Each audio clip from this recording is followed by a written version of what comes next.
Hello, friends. Those Back Pages here. I hope you're well. Before we get to tonight's episode, I wanted to say something. I want to get right to it. I don't like the direction I'm seeing some stuff go in. Let me elaborate on that a little bit. Seeing a lot of channels up and coming now, preaching investing, and more. That's fine.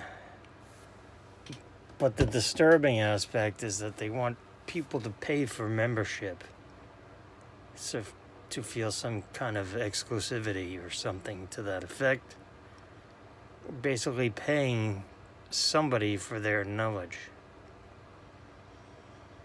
You know, we're just about in the middle of the year 2020. And with everything topsy-turvy in the world, the internet is still free. I really don't see any reason to be paying somebody for their knowledge. Some quote-unquote investor tips or what's hot or, whatever it may be. Maybe I'm off base. Maybe I'm just talking out of my rear end here, but it really gets it really gets under my skin. It's the internet is free. I mean,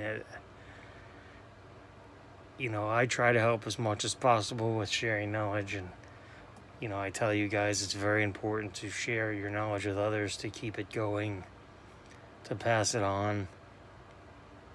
It only helps the hobby in the end. Extreme greed is not going to help anybody at the end of the day. We're all on this earth for an undetermined amount of time. So let's see our community grow, and be kind and nice to each other. And try to, spread the love, share your knowledge, and, this last year or so, we've seen a lot of you guys come back. Some after decades away, some brand new. Some guys, oh, my kid's into it. I was never really into it, but now I want to get into it.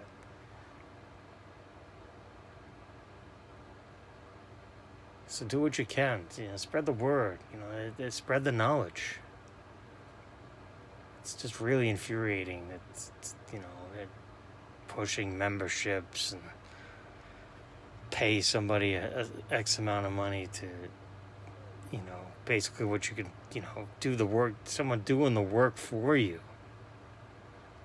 And it's not necessarily right when nobody knows what tomorrow holds.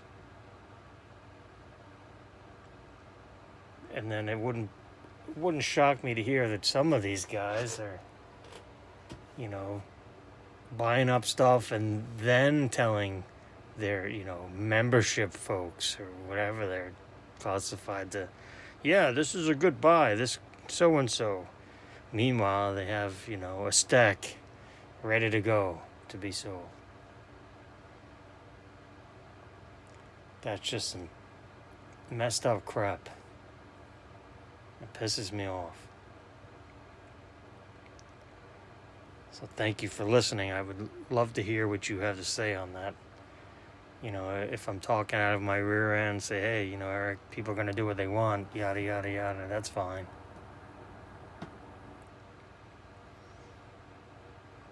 But, humble brag, I like to think that, I'm trying to help you guys, learn and stuff without charging anything for it.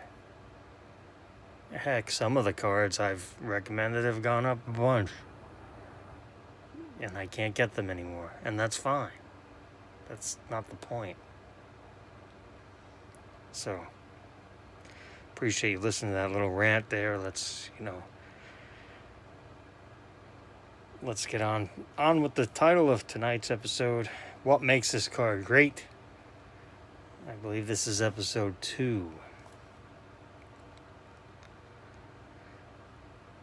As I mentioned previously, that in previous episodes, I'm trying to go more quality over quantity.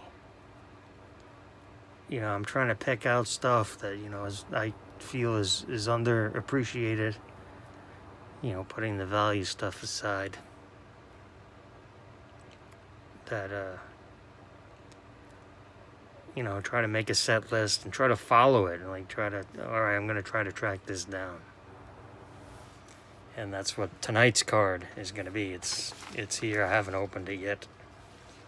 It arrived today.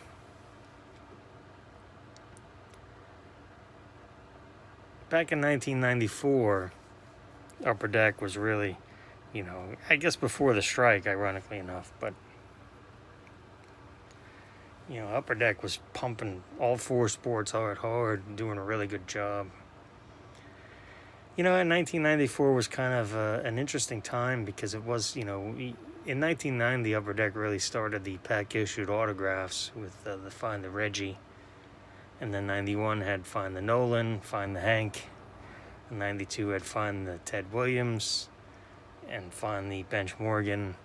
But, those were needles and haystacks. Those were, 1 in 10,000 packs of regular Upper Deck flagship baseball. So it wasn't really like, I'm going to open this box and hope to get... Well, of course, you would hope to get an autograph, but it wasn't something that was realistic. And that basically changed in 96 with Leaf's signature, where every pack had an auto. And, you know where we are today with all of that.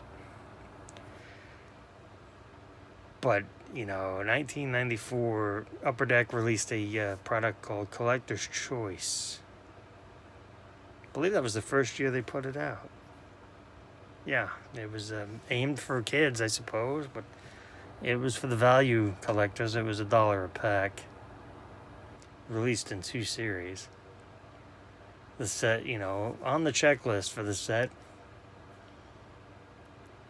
Michael Jordan baseball, Jeter, Griffey, A-Rod. No, was A-Rod not into the... No, A-Rod was in 95, I think. But anyway,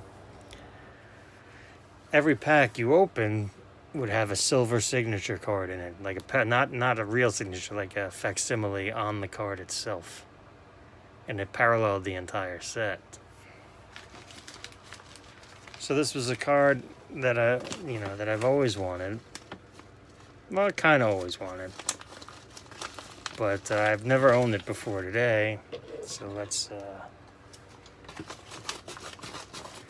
go ahead and give it a reveal. It's kind of easy to figure out if you've been paying attention to what I've been collecting lately. Nothing else in there. No extras. That's okay. Let's see. All right. And there it is. Yeah, I know. It's a horizontal card. I know. It is from the 1994, as I said, 94 Collector's Choice gold signature. You can see the facsimile signature right there. And the one per packers, this was in silver, and then the border was just white. Like, this is the back of the card. The border was just white on the silvers, and the facsimile autograph was silver. So it wasn't anything extra special. But basically the gold autograph, let me bring that closer because that's just a fantastic photo. I understand it's horizontal. I'm not a huge horizontal guy, but this is just here's Ken Griffey Jr. hitting his stride in 94, really dominating. 89, 90, 91, his 6th year in the league. just larger than life almost. And, it just shows in that photo. Just ignore the glare there and take a look at that photo. Some of you might have never seen that card before, but what they did is the gold signatures were one per box, roughly one in 36. I think they made jumbo packs and all this other crap. I mean, it was, after all, it was 1994. But you got pretty much one gold per hobby box, and then the factory set that they put out at the end of the year with the entire set had an addition. Each factory set came with 5 gold signatures per factory set, 5 of the 600 cards or whatever it was in the set. So, it's impossible to say how many of these exist, but it's not, I wouldn't say it's real difficult. Actually, Nolan just picked up a raw one he's going to send in. But it's not like run-of-the-mill easy. And there are a couple listed right now. There's actually this is a PSA 8. I haven't looked it over, but it looks good to me. Centering is good. Looks good to me. That's what matters. I saved a bunch of money buying an 8. I tried to buy a 9. I've tried to buy a couple 9s, and there's a 9 up now that the seller is probably taking some illegal drugs when he's listing his stuff. But again, it's his card. He can price it for whatever he wants. But if you put a very high buy it now and best offer, with the best offer option, and then you're not realistic in what someone offers based on what other stuff is sold for, then what's the point? And he's had that listed. I think this was the 4th cycle I watched it, so 3rd cycle maybe, I don't remember, but would go unsold. He'd just relist it. So luckily this one came up, and I was able to contact the buyer, and we worked out a price on it, and I was able to bring it home. Proud to add that to my collection.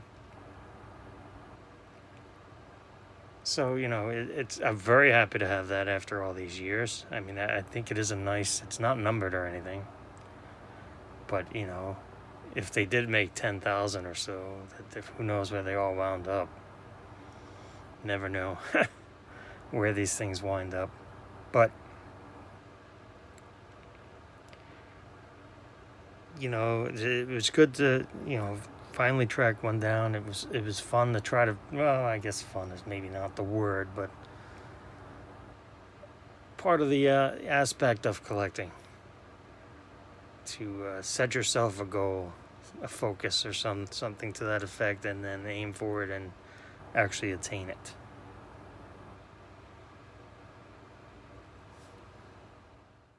Thank you for tuning in to tonight's episode. I am very appreciative of you spending your time with me, telling my stories and things. Remember to always be kind, keep learning, share your knowledge, and cherish your collection.